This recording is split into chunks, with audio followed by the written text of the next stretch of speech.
안녕하세요. 혹시 이 글을 보시는 분들 중에 이간질이라는 걸 당해보신 분이 있으실까요? 저는 생각보다 운이 좋았는지 그런 일을 당해본 적은 없었어요. 결혼을 하기 전까지는 말이죠.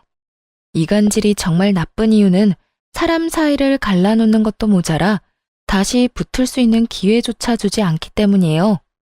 이간질 당한 사람의 마음속에는 상대방에 대한 불신이 깔려버리거든요. 그리고 영문도 모른 채 누군가의 불신을 온몸으로 맞닥뜨리게 되면 억울하고 서러운 것도 모자라 나중에는 그저 화만 나더라고요. 저희 부부가 딱 그랬어요. 저와 남편은 시부와의 사이를 이간질 당했으니까요. 그것도 남편의 두 형들에 의해서 말이죠. 엄청나게 치사하고 더러운 그 사람들의 행실을 오늘 낱낱이 파헤쳐보고 싶어 사연을 작성하게 됐어요. 저와 남편은 평범한 회사원으로 만나 사랑을 키웠어요. 그런 저희가 결혼을 하기로 결정하고 시댁에 방문했을 때 저는 이 결혼이 어쩌면 안 될 수도 있다는 생각부터 했어요. 시부가 상당히 알부자였거든요. 건물을 4채 정도 가지고 있는 그 지역에서는 알아주는 큰손이었으니까요. 남편과 사귀었을 때는 그런 걸 모르고 사귄 터라 인사를 드리러 갈 때가 돼서야 걱정이 되더군요. 결혼은 비슷한 사람끼리 해야 한다는데 저희 집은 이 정도는 아니었으니까요. 그렇다고 저희가 찢어지게 가난하거나 그랬던 건 아니에요. 다만 너무나 평범한 집안이었거든요. 그리고 시댁 식구들과의 첫 만남에서부터 그 삐걱거림은 왠지 모르게 불길했어요. 가만히 들어보니까 아가씨는 정말 아무것도 없네. 백지처럼 그냥 새하얀 순백이야. 그런 사람이 어떻게 우리 도련님 같은 사람하고 만났을까? 집은 어디냐, 학교는 어디를 나왔냐, 부모님은 뭐 하시냐, 연봉은 얼마냐. 그런 면접 같은 질문에 대답하고 나서 제일 먼저 들은 말이 그거였어요. 처음에는 무슨 뜻인지 몰라서 가만히 있었죠. 남편의 큰 형수가 하는 말이었거든요. 그러게나 말이에요. 그렇다고 얼굴이 특별하게 예쁜 것도 아니고 평범하기만 한 사람인데, 도련님, 혹시 이 아가씨가 먼저 꼬셨어요? 작은 형수님, 그런 거 아니에요. 제가 먼저 말 걸었고 좋아한다고 말했어요. 사람이 워낙 선하고 착해요. 싸울 일도 별로 없고 어른들한테 잘하고. 좋은 점은 셀 수도 없이 많은걸요. 남편의 큰 형수와 작은 형수가 저를 저평가하며 건넨 질문에 남편은 100점짜리 답변으로 꺼내더군요. 기분이 좋았지만 한편으로는 형님들이 왜 저를 못마땅해 하나 싶었어요. 그런데 시부에게 건네는 말을 들으며 의도를 정확하게 파악할 수 있었죠. 아버님, 잘 살펴봐야 해요. 이런 애들이 순진한 얼굴로 나중에 뒤통수 치거든요. 순진한 얼굴로 꼬리치고 뒷조사하는 애들이 얼마나 많은지 모르시죠? 형수님, 말이 좀 지나친 것 같은데. 제 여자친구는 그런 사람 아니에요. 대체 아까부터 왜 다들 이 사람한테 그런 식으로 말하는 겁니까? 왜긴 왜요? 혹시라도 우리 집안에 도둑년이 들어오면 안 되니까 그러죠. 솔직히 도련님이 처가에 돈도 있고 명망도 있는 여자 데려왔으면 우리가 이렇게까지 하겠어요? 아무리 봐도 너무 우리 집안에 비하면 모자라잖아요. 분명히 돈이 목적인 게 틀림없다니까요. 29. 어리지는 않지만 그렇다고 노련하지도 않은 나이에 저는 앞으로 저의 시댁이 될지도 모를 사람들의 엄청난 악의를 마주하고 부들부들 떨었어요. 남편의 두 형들은 남편과 나이 차이가 좀 있었기 때문에 형님 될 분들도 나이가 있으셨거든요. 겁먹은 제 앞에서 깐깐한 표정의 시부가 잔뜩 인상을 찡그리고 말하더군요. 내가 해주겠다는 맞선 다 거절하고 만난 게 고작 이딴 게 집에야? 만약 이 결혼하겠다고 하면 난 막내 너한테 한 푼도 안 줄 거다. 그래도 이 여자랑 결혼이 하고 싶어? 예, 그래도 할 거예요. 제가 사랑하는 사람이에요. 저희가 직업이 없는 것도 아니고 돈은 열심히 벌면 되니 처음부터 욕심낼 필요는 없다고 생각해요. 저를 선택한다는 남편 말에 정말 고마웠어요. 그렇지만 한편으로는 마음이 갑갑했죠. 남편이 시부 눈에 찍힌 것처럼 보였으니까요. 그렇지만 제 손을 꼭 잡고 있는 남편 손 덕분에 저도 마음을 굳게 먹을 수 있었죠. 잘 됐네요. 아가씨가 그렇게 결백하면 시댁 도움은 없어도 되죠? 사랑만 있으면 된다는데 뭐. 둘이 좋으면 그만이지. 안 그래요? 고개를 작게 끄덕인 저는 겨우겨우 결혼을 허락받았어요. 결혼식은 좀 작게 해야겠네. 솔직히 급이 맞아야 뭘 진행을 하더라도 할 텐데 너무 차이가 많이 나잖아요. 손님들을 아무데나 모실 수도 없고 그렇다고 우리 상황에 맞추면 저쪽 집안이 가랑이 찢어질 거고 그러니까 가족들만 모아서 간소하게 해요. 알았죠? 원래 저희가 작은 결혼식을 하려고 했었거든요. 남편도 저도 현실감이 있는 사람들이었고 무엇보다 저희 집이 친척이 많이 없어서요. 친구들은 결혼식 날 저녁에 따로 초대해서 따로 작은 파티를 열기로 했었고요. 하지만 시종일관 저와 친정을 깎아내리는 형님들을 보며 기분이 퍽이나 상했어요. 왜 여기에 없는 우리 부모님이 저런 모욕을 당해야 하나 싶어서 화가 잔뜩 났는데 남편이 저를 달래줬어요. 남편 하나만 보고 결혼해야겠다는 생각이 들었죠. 이 사람이라면 저를 지켜줄 수 있을 거라는 믿음도 있었고요. 그렇게 저희는 작은 결혼식을 하게 됐어요. 신혼집은 제가 살던 자취방이었어요. 미니 투룸인데 작아도 신혼의 부부에게는 그리 작게 느껴지지 않는 집이었죠. 남편과 제가 모아놓은 돈이 있기는 하지만 그 돈과 대출을 더해도 전셋집을 얻기에는 애매했거든요. 그래서 결혼하고서도 당분간은 돈을 모으려고 했죠. 그런데 저희가 살 집이 저의 자취방이라는 걸 시댁 식구들이 결혼식에서 알게 됐어요. 아주버님과 형님들은 저희 부모님이 있는 앞에서 다 들으라는 식으로 악담을 하더군요. 자취방이 신혼집이 될 수 있어요? 도련님도 진짜 사랑이 밥 먹여주는 것도 아니고. 이런 걸 보면 정말 부모가 반대하는 결혼은 하는 게 아니라는 말이 딱 와닿아요. 봐요. 돈 많고 머리 좋은 여자들 다 마다하고 사랑 하나 쫓아서 결혼했는데 그런 집에서 살다니. 지금 저렇게 웃고 있어도 속으로는 얼마나 울고 있겠어요. 안 그래요? 동서, 조용히 좀 말해. 저기 사돈 어른들 다 듣겠네. 제가 없는 자리에서 어머니가 들었던 말이었어요. 나중에 남편이 없을 때 어머니가 그렇게 이야기하면서 속상한 표정을 지었어요. 엄마, 걱정하지 마. 그 사람들은 돈이 많아서 그래. 우리는 우리 형편 맞게 살면 되지. 나 그런 거 가지고 열등감 느끼고 화낼 만큼 어린 나이도 아니야. 내 손으로 번 돈이 아니면 다 빚이라고 생각해.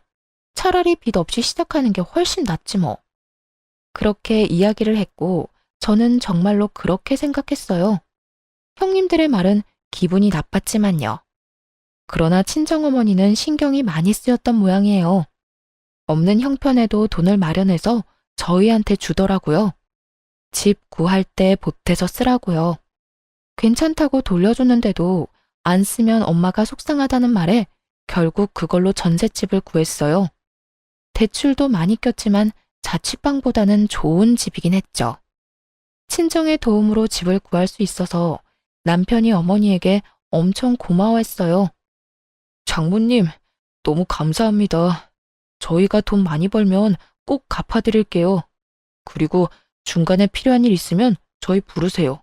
제가 가서 다 도와드릴게요. 그렇게 말하는 남편의 미소가 너무나 부드러워서 저렇게 팍팍하고 기름이 낀 집안에서 어떻게 이런 사람이 나왔나 싶은 생각이 들 정도였죠. 사실 시댁의 환영을 받으며 한 결혼이 아니었기에 텃세나 괴롭힘이 있을지도 모른다고 생각했어요. 나름의 각오도 하고 있었는데 이 시댁은 아예 저희 부부를 부르지 않더군요. 무려 결혼 3년 차에 첫째 딸이 생길 때까지도요. 명절, 생일 그 모든 날에도 저희는 시댁 출입을 허락받지 못했어요. 제 기분은 더럽게 나빴고 남편 기분은 더 많이 안 좋았죠. 그렇지만 시댁에서도 저희를 좋아해주는 사람도 있었어요. 바로 시모였죠. 시어머니는 참으로 조용하고 정신적으로 의지가 되는 좋은 사람이었어요. 시부의 재산을 함부로 어떻게 할 수 있는 사람은 아니었지만 저희 부부와 손녀딸에게 도움을 줄 정도의 능력은 가지고 있는 분이었어요. 우리 집에는 자식들도 다 아들, 손주들도 다 아들이었는데 네가 딸을 낳아주니까 기분이 너무 좋다. 그리고 막내를 쏙 빼닮아서 더 마음이 가. 우리 바깥 양반도 손녀를 그렇게 원했는데. 애를 낳은 뒤로도 시모는 자주 저희를 찾아와 용돈이나 아이 용품을 선물해주고 가셨죠. 시모에게 고마운 마음을 가지던 저에게 복권 당첨 같은 일이 일어난 건 아이가 1살이 갓 넘었을 무렵이었어요. 제가 대학 시절 경매를 공부했던 적이 있었거든요. 그런데 그때 공부하면서 가벼운 마음으로 샀던 물건이 도로와 아파트가 들어서는 비싼 땅으로 변한 거죠. 개발이 될 거라는 생각으로 산 것도 아니고 나중에 부모님 연세 드시면 전원주택이나 지어볼까 하는 마음으로 가볍게 싸게 주고 산 곳이라 더 횡재한 기분이었어요. 그 보상금으로 친정어머니가 빌려준 돈을 먼저 갚았고 그 다음에는 이사를 했어요. 금액에 맞춰 매매로 말이에요. 그렇게 이사를 하고 나서 시모가 저희에게 은근슬쩍 말하더군요. 손녀딸 얼굴 보여주러 오라고요. 그래서 선물을 사들고 결혼한 지 4년 만에 아이를 데리고 시댁으로 들어갔어요. 안으로 들어가니 오랜만에 보는 얼굴들이 앉아있더군요. 아주버님들과 형님들 말이에요. 시부와 시모에게 먼저 인사를 했어요. 시부는 우리 딸을 유심히 쳐다보더군요. 마음이 가는 것처럼 보이기는 했지만 결국 집에 갈 때까지 안아주지는 않았어요. 식사라도 하고 가라며 시모가 저희에게 말했고 식탁에 둘러앉았죠. 그때 큰아주버님이 저한테 말하더군요. 갑자기 여기는 웬일이야? 그 좁은 집에서 살려니까 아무래도 안 되겠지? 그래서 돈 빌리러 온 거야? 진짜? 너희 아직도 이사 안 했어? 그런 집에서 대체 어떻게 사냐? 아무리 사랑이 좋아도 그렇지. 사람이 사람답게 살아야지. 그 좁아 터진 닭장 같은 데서 그렇다고 다짜고짜 시댁부터 찾아오면 어떡해요? 도련님, 결혼할 때 아버님하고 약속하셨잖아요. 돈 한 푼 안 받아도 좋으니까 결혼 허락해달라고. 근데 이렇게 돈 받으러 오는 거 부끄럽지도 않아요? 어디 거지도 아니고 돈 구걸하는 꼴이란. 다들 우리가 돈을 빌리러 왔다고 생각하더군요. 이해 못할 일이었어요. 설사 저희가 돈을 빌리러 왔다 하더라도 이렇게 사람을 물어뜯을 것처럼 공격하다니 마치 우리가 자기 것을 탐내기라도 하는 것처럼 굴고 있으니 저도 모르게 방어적으로 나서게 되더라고요. 그 집에 살았던 건 부끄럽다고 생각하지 않아요. 그 자취방도 제가 벌어서 제가 모은 돈으로 계약한 집이었거든요. 거기서 계속 살아도 됐는데 저희 어머니가 결혼식에서 형님들이 나누는 교양 있는 이야기를 다 들으셨거든요. 그리고 친정어머니가 도와주셔서 전셋집 얻을 수 있었고요. 그리고 며칠 전에는 자가로 이사도 했어요. 그러니까 남의 집안일에 그렇게 신경 안 써주셔도 돼요. 저희도 돈 빌리러 온 거 아니거든요. 뭐? 갑자기 자가로 이사를 가? 아무리 듣기 싫은 말 들었다고 거짓말하면 안 되지. 돈 없다고 그렇게 말하더니 무슨 돈이 생겨서 집을 사? 허세 부리고 싶어도 정도라는 게 있는 법이야. 없는 이야기를 만들려면 좀 그럴듯한 이야기를 해야지 원. 제가 대학생 때 돈 모아 사놓은 땅이 있어요. 그게 개발구역에 토지 보상금이 나왔거든요. 경매 공부하면서 친정 부모님 전원주택 부지로 딱 좋을 것 같아서 샀는데 그 땅이 돈이 확 오르는 바람에 말이에요. 그 돈 나오는 대로 자가 마련했죠. 제 말에 갑자기 식탁이 조용해지더군요. 여기에 돈 빌리러 왔다고 착각하시는 것 같아서 제가 말씀드리는 거예요. 그럼 여기는 왜 왔어? 그거 자랑하러 왔어? 아니요. 저희 애가 얼마 전에 돌 지났거든요. 얼마 전에 밖에서 우연히 어머님 만났더니 아버님이 딸을 그렇게 바라셨다는 이야기를 들었어요. 딸은 아니지만 손녀라도 보시라고 애 데리고 온 거예요. 어머님이 초대해 주셔서. 결혼도 축복받지 못했는데 애는 무슨. 손녀 데리고 와서 아버지 마음에 들 생각이면 애 저녁에 때려치워. 애 앞세워서 어르신 동정심 얻어 돈 받을 생각하지 말고. 이상하네요. 저는 돈 받아가겠다고 말한 적은 단 한 번도 없는데 이상하게 여기 계시는 분들은 다 돈 이야기만 하시네? 근데 제가 잘못 알고 있는 건가요? 큰 아주버님이랑 작은 아주버님은 아버님 명의의 집에서 살고 계시면서 건물 담보로 사업 자금도 많이 받아가셨다면서요? 저희는 한 푼도 받아간 적이 없는데 왜 저희가 돈을 가져갈 거라고 생각하세요? 저희는 그럴 생각도 없고 저희 벌어서 생활할 수 있어요. 이번 보상금 건으로 경매에 관심 붙어서 요즘에는 공인중개사랑 경매 공부도 하고 있거든요. 저희는 저희 벌어서 돈 쓸 거라서 여기서 돈 받아갈 생각 전혀 없어요. 그러니까 걱정 말고 돈 이야기는 그만하시는 게 어떨까요? 어머, 말하는 것 좀 봐. 지금 우리가 돈 받아가는 게 잘못이라는 이야기야? 동서야말로 애 앞세워서 환심 사려고 여기 온 거잖아. 그래, 재수씨 너무하네. 우리는 사업이다 투자다 돈이 많이 들어요. 돈 한 푼 소중한 때라고. 아무것도 모르면서 우리를 돈이나 탐내는 사람으로 몰지 말라고. 그만. 막내 며느리 말 틀린 거 하나 없다. 너희들은 그 나이 처먹도록 이 늙은 부모에게 손이나 뻗는 놈들 아니냐. 아버지, 설마 지금 손녀 때문에 막내 편 드는 거예요? 제가 누누이 말씀드렸잖아요. 아무것도 없는 집안에서 이 정도로 돈 많은 집안에 시집 오면 눈 돌아가게 돼 있어요. 까딱 잘못하면 아버지 수중에 있는 돈도 홀라당 넘어간다고요. 그만하래도 입맛 떨어지게 이게 무슨 짓이야? 그럼 손녀가 태어났다는데 얼굴도 보지 마? 생각이라는 게 있는 놈들이야? 그리고 막내 며느리한테 헛소리 할 시간 있으면 너희가 지금 쓰고 있는 내 집 나한테 돈 주고 사가. 내 명의로 언제까지 두지 말고. 밥 먹다 말고 결국 화가 난 시부가 숟가락을 탁 내려놓으며 아주버님들에게 그렇게 말하자 모두 눈을 내려깔며 입을 꾹 닫더군요. 자기가 벌어서 산 집도 아니면서 그게 마치 당연한 것처럼 여기는 두 사람을 보니 시부가 열받을 만도 했어요. 그날 식사 이후 저는 또다시 시댁의 발길을 끊게 됐습니다. 시부에게서 전혀 연락이 없었거든요. 결혼 6년 차에 둘째 딸을 낳았을 때도 시부는 시무를 통해 아기 선물 몇 가지만 보내오고 연락은 하지 않았어요. 그러나 시모와 자주 연락을 하고 있었기 때문에 저는 크게 신경 쓰지 않았어요. 그리고 솔직하게 말하면 시댁이 거리로는 가까운데 신경을 안 써도 되니 편하다는 생각도 했고요. 그런데 어느 순간부터 시모에게서도 연락이 오지 않게 되었어요. 이상한 생각이 들었죠. 시모는 저희에게 자주 연락을 했었거든요. 무슨 일이라도 있으면 분명히 저희에게 연락을 할 테고 또 유독 저희 둘째 딸에게 애정을 많이 쏟으셔서 이렇게까지 연락이 없는 게 이상하다 싶었어요. 시부에게 전화를 해볼까 생각도 했지만 굳이 이야기했다가 긁어부스럼만 만드는 거 아닌가 싶어서 따로 연락도 못했죠. 그러다 어느 날 시모의 핸드폰이 해지가 됐어요. 점점 더 무서운 마음이 들었어요. 그런데 시모 핸드폰이 해지가 되고 얼마 지나지 않아 시부에게서 연락이 온 거예요. 오늘 중요하게 할 말이 있으니 시댁으로 오거라.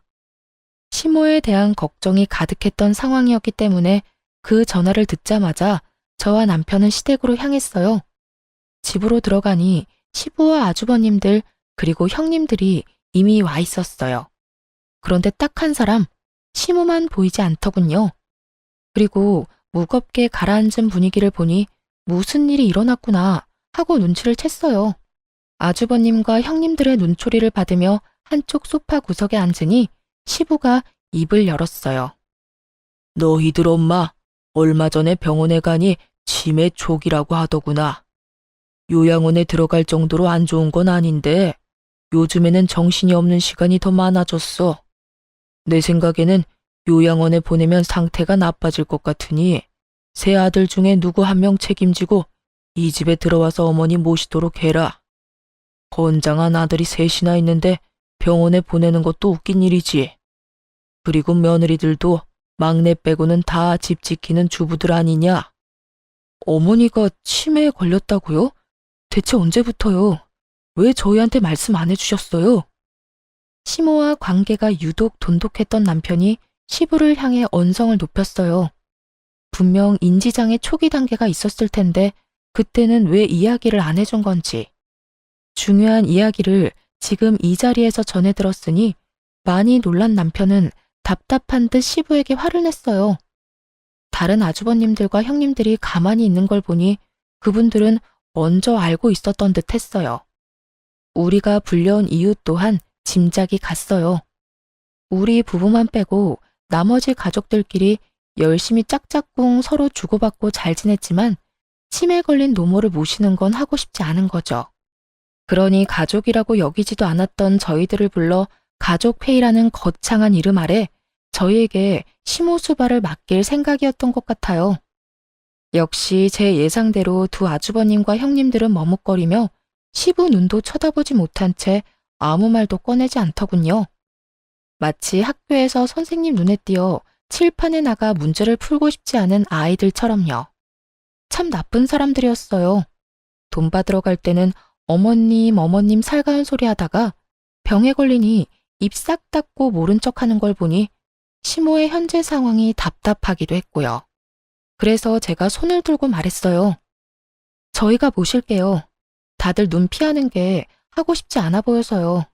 저 얼마 전에 직장 바꿔서 어머님 모실 시간도 괜찮아요. 직장을 바꿔? 네, 공인중개사 사무소 열었거든요. 중개원도 있으니 시간은 괜찮고 제가 일해야 하는 상황이면 잠깐 동안 주간보호 맡겨도 되고요. 남편이 미안한 얼굴로 저를 봤지만 미안할 필요 없었어요. 솔직히 시부가 치매에 걸렸다고 수발 들라고 했으면 저는 억만금을 준대도 절대로 안 모셨을 거예요. 그렇지만 시모는 달라요. 그 짜증나는 시댁 가족들 중 유일하게 우리와 교류하며 지낸 분이고 알게 모르게 도움도 많이 주셨는데 모른 척 할 수는 없었어요. 대신 여기 들어오는 건 못해요. 어머님을 저희 집으로 모셨으면 좋겠어요. 시부가 저를 한번 보고는 다른 형제들을 봤어요. 안 된다. 여기 들어와서 수발 들어야 해. 안 그래도 치매 걸려서 불안한 사람이야. 환경 바뀌면 더 불안해서 나빠지면 어떡하냐. 혹시 일하는 것 때문에 그러는 거면 차라리 내가 돈을 주마. 그 이야기가 끝나자마자 갑자기 큰아주버님이 끼어들었어요. 아버지, 뭐하러 쓸데없이 돈을 씁니까? 저희 와이프 요새 할 일 없으니 어머니 모시는 일은 잘할 수 있을 거예요. 얘네들 뭘 믿고 어머니를 맡겨요? 여태 집에 오지도 않던 녀석들인데. 딱 봐도 돈 노리고 어머니 봐주겠다는 건데 차라리 저희가 여기 들어와서 모시겠습니다. 큰아주버님의 말에 작은아주버님도 질세라 끼어들었죠. 형님보단 우리가 더 낫죠. 어르신 모시는 건 체력 싸움인 거 모릅니까? 저희 와이프는 요새 골프로 체력 단련 많이 했거든요. 형수 몸도 약한데 어르신 모시다가 쓰러질까봐 겁나요. 그냥 저희한테 맡기세요. 저희가 편안하게 모실 테니까요. 두 아주버님의 갑작스러운 경쟁에 두 형님 얼굴이 사색이 되는 걸 보니 미리 상의된 내용이 아니라는 걸 알았죠. 아마 시부가 돈 이야기를 꺼내니 저희가 시부 눈길 한 번이라도 받을까봐 견제하는 것처럼 보였어요. 그렇게 생각하니 저도 모르게 욱하고 화가 났어요. 돈도 필요 없이 시모 모시겠다는데 그마저도 막아서는 데다가 여전히 시부와 저희 부부 사이를 떼어놓으려 안달이나 보였거든요. 아주버님, 무슨 말을 그렇게 하세요? 어머니 모시는 일에 돈 이야기는 왜 튀어나오냐고요. 그렇게 저희를 부모님하고 떼어놓고 싶어요? 말도 안 되는 이간질까지 하면서 돈 안 받겠다고 각서라도 쓰고 어머님 모셔야 해요? 돈 안 받고 모시겠다고 미리 말씀드렸는데 저희의 어디가 돈을 노리고 오는 사람들이냐고요. 이간질이라니. 동서 말 함부로 하네. 여태 부모님하고 왕래도 없었으면서 갑자기 어머님 모시겠다고 하면 당연히 그 의도가 의심되는 상황이잖아. 그걸 말이라고 하세요? 그럼 연락 한 번 안 하던 식구들이 왜 어머님 치매 수발 들어야 하는 일에 저희 부르셨어요? 원래 저희한테 말없이 이 집안에서 일어나는 일들 알아서 잘들 처리하셨잖아요. 이번에도 그렇게 우리 없이 해결하면 될 일을 왜 새삼스레 불러서 물어본 거예요?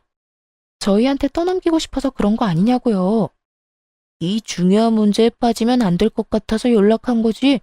무슨 말을 못해? 그리고 저희 아버님은 몰라도 어머님이랑은 자주 연락했거든요. 손녀딸 보러 얼마나 자주 오셨는데 그건 모르셨나 봐요. 왕래도 없었다고 하시는 거 보면. 이거 봐. 딸 귀한 집에 손녀 낳아주고 그걸로 어머님까지 깨어냈어?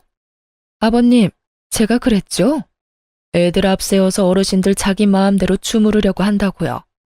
몰래 어머님을 만나고 다녀? 그래서 뭐 받기로 했어? 뭐 준다고 하셨냐고? 받기는 뭘 받아요? 애기용품 받은 게 다인데. 거짓말하지 마.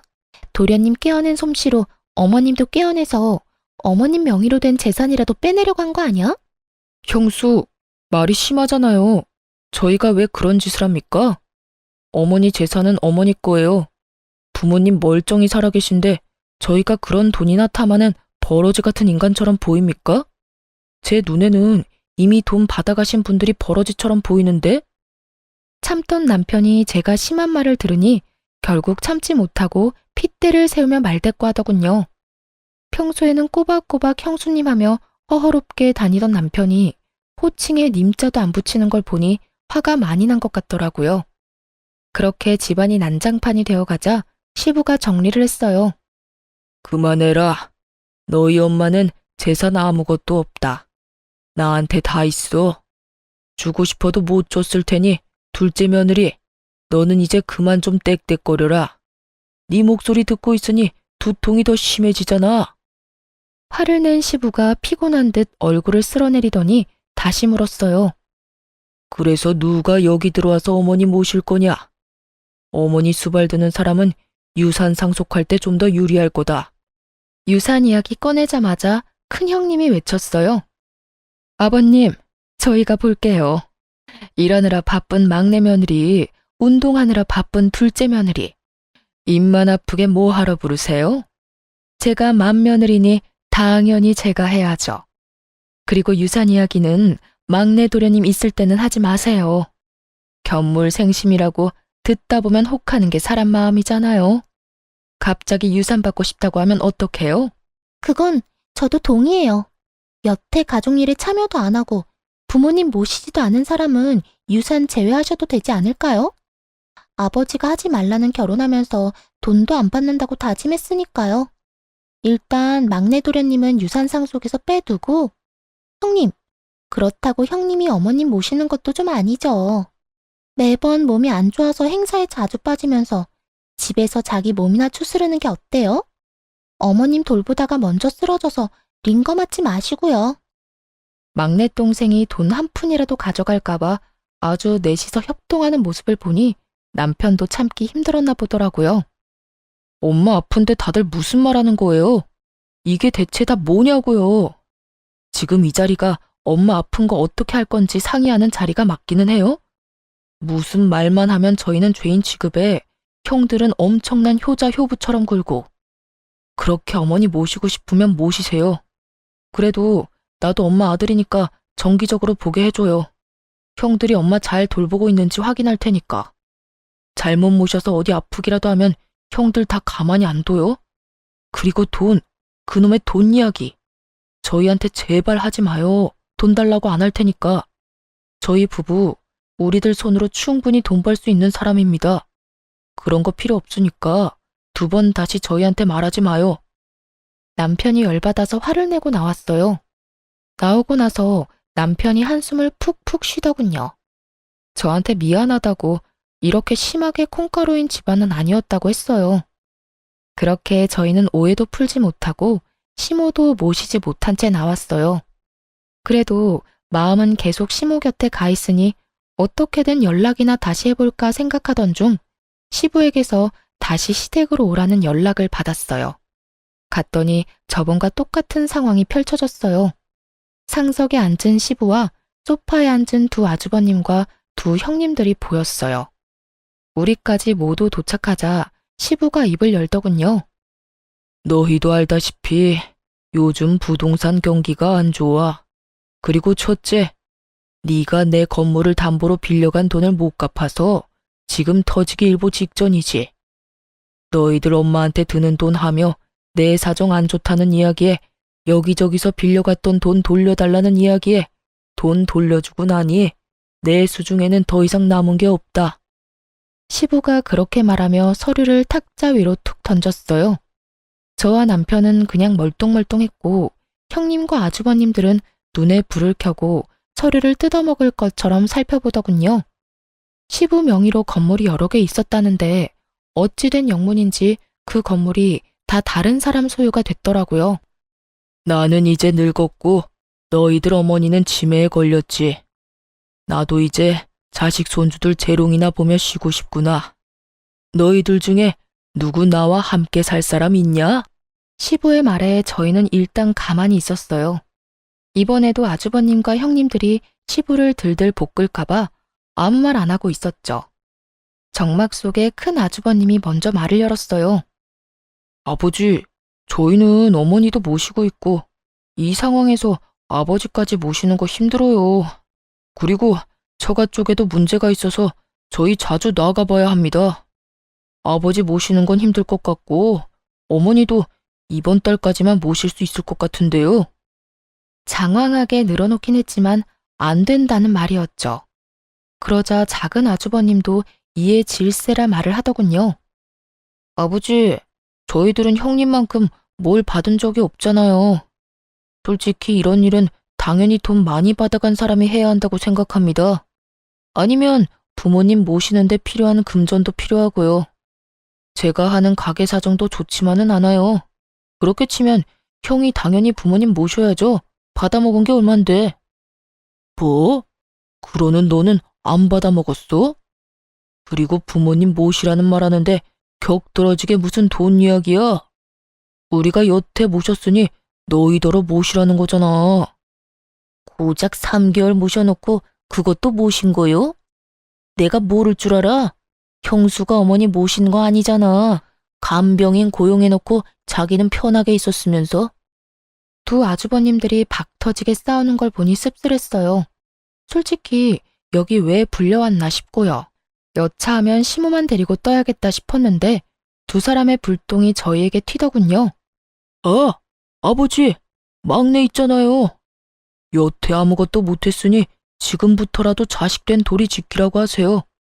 매번 이런 일에서 빠지기만 해서는 안 되죠. 여태껏 시부의 눈에 들지 못하도록 우리 사이를 그렇게 이간질 시켜놓고는 시부가 모든 걸 잃게 되니 그제야 저희한테 시부를 밀어넣으려 하더군요.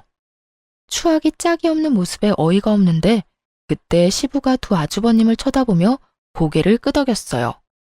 좋은 생각이다. 그러면 너희 둘은 너희가 빌려간 내 돈의 3분의 1을 막내한테 줘라. 지금 당장 내게 돈이 없으니 너희가 빌려간 돈으로라도 막내한테 그 몫을 줘야 하지 않겠냐? 그 말에 두 아주버님들 얼굴이 벌겋게 달아오르더니 시부를 향해 핑계와 분노를 퍼붓더군요. 아버지, 저희가 왜 막내한테 돈을 줘요? 돈 줄 거면 아버지가 줘야지. 그리고 이런 말 안 하려고 했는데 여태껏 치매 노인 모신 거 생각하면 아버지가 저한테 그런 식으로 말하면 안 되죠. 솔직히 이렇게까지 된 것도 다 아버지 탓이잖아요. 그러게 신중하게 자금을 굴렸어야지. 신중? 내가 지금 이런 말 하는 게 누구 탓인 줄 알아? 너희가 내 돈 빌려가 놓고 입 싹 닫고 있는 바람에 이런 사달이 벌어진 게 아니냐? 그 돈으로 돈 벌면서 가족들 먹여 살렸으면 된 거 아니에요? 그리고 아버지가 돈 있으면 아들한테 돈도 좀 줄 수 있는 거지. 그 많은 돈 죽을 때 가지고 갈 생각 아니라면 자식들 도와줄 수도 있는 거잖아요. 그 돈은 미천으로 쓴 거고. 그런 건 당연히 부모가 자식한테 해줘야 하는 거죠. 큰아주버님의 입에서 나오는 말들은 모조리 궤변이었어요. 빌려준 돈은 그저 빌려준 것일 뿐인데 마치 그걸 자기가 모으고 불린 것처럼 말하더라고요. 처음부터 당연히 자기 것처럼. 둘째 너도 형이랑 생각이 똑같아? 말해봐라. 너희가 빌려간 내 돈이 당연한 거야? 아버지, 진정 좀 하시고. 누가 그렇대요? 저는 그렇게 생각하지는 않아요. 빌린 건 빌린 거고, 내가 번 돈은 내가 번 돈이죠. 근데 아버지도 너무하시잖아요. 그 많은 돈을 다 잃고 갑자기 자식들한테 기대겠다고 하면 솔직한 말로 누가 좋아해요? 집에 있으면서 또 무슨 사고 칠지도 모르고. 그러니까 모실 수 없다는 거지. 저희도 딸린 식구가 있는데 위험하게 좀 그렇잖아요? 와이프랑 자식들 보기도 그렇고, 그쵸? 제주도 좋아요. 개소리를 점잖게 내뱉는 걸 보니 제가 다 열이 받더라고요. 돈이 없어졌다고 시부를 못 봐준다는 말이잖아요. 결국 시부가 열이 받았죠. 막말을 정성스럽게도 포장하는구나. 따지고 보면 내가 망한 건 다 너희들 때문이지. 너희가 사업자금 투자 명목으로 빌려간 내 돈, 내 건물 담보로 빌려간 돈도 못 갚아서 내가 대신 갚아주고 있는 판에 이 아버지도 못 모시겠다. 네 놈들이 인간의 탈을 쓰고 어찌 그래? 좀 그만하세요. 저희는 이런 식이면 아버지랑 못 살아요. 앞으로 저희한테 연락하지 마세요. 멀쩡한 집안 다 망하게 해놓고 다 아버지 잘못이에요. 아버지, 저도 그렇게 생각해요. 그 많은 돈 차라리 저희한테 증여해줬으면 이런 일은 없었잖아요. 저희도 어른 모실 만한 형편은 아니니까 앞으로 이런 일로 연락하지 마세요. 두 아주버님들과 형님들이 떠나고 시부가 한숨을 내리시고는 저희한테 묻더군요. 그래서 이제 너희도 떠날 거냐? 그 말에 남편이 저를 쳐다보더군요. 저와 결혼하기 전까지는 그래도 시부와 완전히 사이가 나빴던 건 아니었고 어린 시절에는 좋았던 기억도 많으니 남편은 고민하는 눈치였어요. 시부모를 모시는 일은 저한테 허락받지 않으면 안 되는 일이라는 걸 잘 알고 있을 테니까요. 저는 큰 한숨을 쉬고 시부에게 말했죠. 사실 아버님이 저희를 밀어내셔서 여기 오기 전에는 어머님만 모시려고 생각했어요. 그런데 저희 친정아버지가 자식들한테 항상 강조하는 게 있으셨거든요. 곤란한 사람을 보고 못 본 채 하지 말라는 거요. 그러니까 아버님도 저희가 모실게요. 이 집도 넘어가는 거면 이참에 두 분 다 저희 집으로 오세요. 사돈께서 사람이 참 좋으신가 보군. 너희를 괴롭혔는데도 나를 모시고 갈 수 있겠냐? 나는 지금 아무것도 없어. 빈털털이야. 아버님, 예전부터 누누이 말씀드렸잖아요. 저희 알아서 돈 벌어요. 남한테 빌린 건 언젠가 갚아야 할 빚이고요. 그리고 아버지가 바른 말 하려고 그러신 건 아니에요. 주변에 곤란한 사람이 있으면 본인이 그 영향으로 힘들어지고 보고 있기 불편하기 때문이래요. 주변 사람들이 행복하면 본인은 더 행복해진다고요. 제 말에 시부가 고개를 푹 숙였어요. 미안한 감정이라도 갖고 계셨나 싶었죠. 여태껏 두 아주버님들의 화려한 견제 때문에 저희가 돈 때문에 들러붙으려는 인간들처럼 보였을 텐데 그런 사람이 아니라는 걸 이제 아셨으니까요. 그런데 시부가 저한테 그러더군요. 사실 얼마 전에 내가 집에 일찍 돌아온 일이 있었다. 그런데 시어머니 모시겠다던 첫째 며느리가 보이지를 않는 게야. 찾아보니 백화점을 갔다고 하더구나. 너희 시어머니가 방에서 나오지도 못하게 문을 걸어 잠그고 말이지. 그 안에서 나가고 싶어서 문을 두드리는데도 고용한 간병인은 듣지 못한 척 핸드폰만 열심히 했어. 그걸 보고 무슨 생각이 들었는지 아느냐? 나도 늙고 병들어 내 손으로 아무것도 못하면 내 자식들이 나를 저렇게 만들겠구나 싶었다. 그래서 머릿속이 하얘졌어. 그러니 시험을 해본 거야. 누가 진짜 부모를 지극정성으로 생각할까 하고. 그놈들은 탈락이야. 지들이 가져간 돈이 얼만데 받아간 돈만 해도 부모를 평생 모시고 받들어 살아도 모자란데 어떻게 돈 한 푼 안 가져간 너희만 남는 건지. 서류는 다 거짓말이었고 시부는 여전히 알부자가 맞았어요. 그걸 몰랐던 두 형은 시부가 재산을 모두 날린 거라고 생각하자마자 빛과 같은 속도로 시부를 버린 거고요. 어안이 벙벙한 저희들을 두고 시부가 태연이 변호사에게 연락을 하더군요. 시부가 유언장을 작성했어요. 시부가 죽고 나면 남은 재산은 모두 기부한다고요. 자식들 그 누구에게도 남은 재산은 안 준다고 말이죠. 며느라가 사돈어른과 식사 시간을 좀 잡아보거라. 그렇게 저희 아버지는 결혼식 이후로 처음 시부를 만났어요. 시부는 친정아버지가 나오자 두 손을 꼭 붙잡고 그러더군요. 딸을, 이렇게 귀한 딸을 시집 보내주셨는데 여태 모르고 바보 같은 짓만 했습니다. 제가 우리 며느리 덕분에 늙음하게야 중요한 걸 깨달았어요. 감사합니다. 아이고, 무슨 말씀을. 두 손녀가 참으로 귀엽고 사랑스럽습니다. 사돈이 아이들 어린 시절을 그냥 보낸 것 같아 그게 아쉽네요. 나중에 제가 찍은 사진이라도 많이 보내드리겠습니다. 시부가 허허하며 웃더니 저와 남편을 보고 입을 열었어요. 말년에 내가 정신 차리도록 해준 고마운 며느리한테는 선물을 줘야지. 시부가 제게 준 것은 시부 소유의 건물이었어요. 남편에게는 현금을 증여해줬고요. 이런 걸 바란 게 아닌데 거절하려고 하자 시부가 그러더군요. 눈먼 장님 눈뜨게 해줬으면 그것도 싼 거야. 그리고 집을 너희 집 근처로 옮길까 한다. 손녀들 재롱 보며 쉬고 싶다는 건 거짓말이 아니니까. 그렇게 시부모 두 분 다 저희 집 근처 주택으로 이사 오게 됐어요. 시부는 가지고 있던 나머지 건물을 처분하고 마지막으로 두 아들에게 참교육을 해주셨어요. 바로 두 아주버님들이 결혼할 때 시부가 사준 집, 시부 명의의 집 두 채를 소유자의 권한으로 팔아버리기로 결정한 거였어요. 시부는 가타부타 말도 없이 통보를 하니 두 아주버님들이 쏜살같이 달려와 시부에게 그러더군요. 아버지, 서운하셨으면 말씀을 하셨어야죠. 이런 식으로 하면 아무한테도 도움 안 돼요. 이런 곳에 있지 마시고 저희랑 같이 가요. 저희가 모실게요. 형은 인연 끊겠다면서 뭐하러 왔어? 제가 모실게요, 아버지. 둘 다 사색이 돼서 벌벌 기는 꼴이란. 인연 끊겠다더니 너희 여기 왜 왔냐? 돈 없는 아버지 필요 없는 거 아니었어?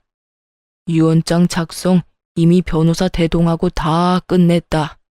재산 증여도 얼추 됐어. 나 죽으면 너희는 돈 한 푼 못 가져가. 그리고 지금 살고 있는 집도 너희 능력으로 마련한 게 아니니 내가 도로 가져가야겠다. 늙은이 노후 자금이 필요해. 다행이지. 그것마저 너희 명의로 해줬으면 말년에 내가 얼마나 크게 곤란했을지 상상도 안 가니까 썩을 놈아. 아버지, 저 이대로 못 갑니다. 아버지, 한 번만 살려주세요. 이런 식이면 저도 한 발짝도 못 나가요. 아니, 노망 나셨어요? 막내한테 건물을 왜 줘요? 죽으나 사나 끼고 있던 건물을 그간 아버지 모신 저희에 대한 배신이잖아요. 맞아요. 저도 못 나가요. 그리고 재수씨, 사람 그러는 거 아니야? 돈 때문에 아버지랑 우리 사이 이간질 시킨 게 재수씨지? 이래서 제가 없는 집 자식들은 멀리하라고 그렇게 말씀드렸잖아요, 아버지. 이 정신 나간 것들이 뭔 헛소리야? 감히 우리 집 귀인한테. 네 놈들 같은 돈귀신들 때문에 내가 허비한 돈이며 시간 생각하면 밤에 잠도 안 오는구만. 돈 없다고 아비 버린 후레 자식들 주제에 어딜 와서 난장질이야? 이간질은 너희가 했겠지. 막내 하나 유산 상속에서 떨어뜨리려고 눈이 벌겋게 달려들어 놓고는 썩 나가지 못해? 내가 발로 차주랴? 기어이 저를 끄집어내서 또다시 모욕하려는 두 아주버님들에게 시부가 한바탕 시원하게 퍼붓고는 내쫓아버렸어요. 그리고 소송까지 걸었더군요. 강제 퇴거 명령을 받고 아주버님들 모두 쫓겨나듯 나가버렸어요. 혼자 시모 모시며 사는 시부를 보니 마음이 안 돼서 제가 먼저 말 꺼냈어요. 그냥 저희 집에서 같이 살자고요. 그랬더니 시부가 그러더군요. 내가 그렇게까지 염치 없는 인간이 아니다. 너한테 매달리기엔 너무 늦었다고 생각해. 너희 집 근처에서 사는 것만으로도 고마운 일이지. 그 대신이라고 하기엔 좀 그렇지만 네 시어머니는 근처 요양원에 보내야겠어. 이제는 치매가 너무 심해서 간병인이 너무 힘들어하는구나. 오며 가며 살아있는지만 확인해줘. 그것만 해줘도 감지덕지다.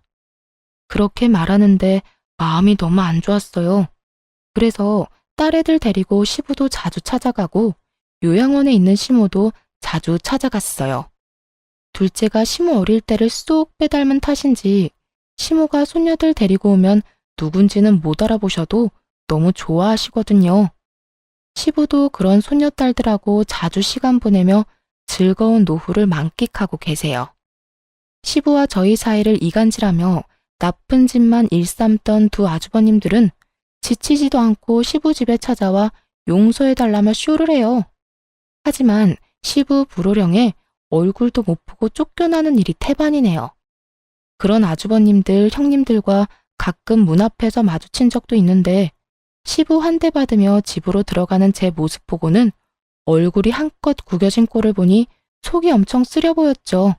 대신 제 속은 시원했지만요. 또 오셨네요. 아버님 심기가 많이 불편한가 봐요. 그러게 왜 그러셨어요? 욕심내지 말고 최소한의 인간의 도리만 지켰어도 형님들 손안에 있던 것은 지키고도 남았을 텐데요. 사람 욕심 참 끝도 없어요. 그렇죠. 부모 버린 놈들이 무슨 자식이라고. 이렇게 보니 형님들 왔다 가신 날에는 아버님 심기가 불편할 만도 하네요. 저도 기분이 이렇게 더러운데.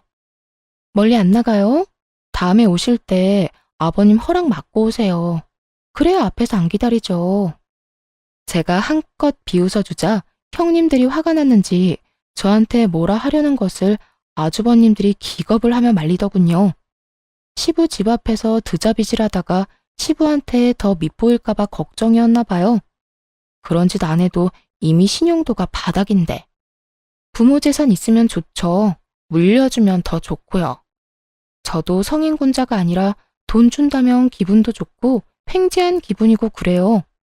하지만 그 돈이 제가 번 돈도 아닌데 제 것처럼 여기는 것 자체가 문제잖아요. 그리고 돈 없다고 힘들 때 도와준 부모를 버리는 것도 도리를 저버리는 거고요. 가진 것도 지키지 못한 사람들 보니 저도 앞으로 경계 또 경계하며 살아야겠다는 생각을 해요. 돈에 눈이 멀면 시부처럼 자식들한테 버림받을 수도 있구나. 저렇게 나중에 후회하고 발바닥에 땀나도록 찾아와서 용서를 빌어야 할 수도 있구나 하고요. 시부모와 저희 부부 사이를 이간질시키던 두 아주버님과 두 형님들은 여전히 시부의 용서를 받지 못하고 있어요. 그때 자식들을 시험하면서 느낀 감정이 생각보다 뼈저렸던 것 같더라고요. 그리고 저희는 오해를 풀고 도리어 더 잘 지내고 있고요. 걱정 없는 집은 없고 우환이 없는 집도 없겠지만 그렇게 사는 것도 가족이고 인생이라고 생각하고 있어요. 관계가 잘 풀려 다행이기도 하고요. 쓰다 보니 말이 길어졌네요. 지금까지 긴 사연 들어주셔서 감사합니다. 행복하세요.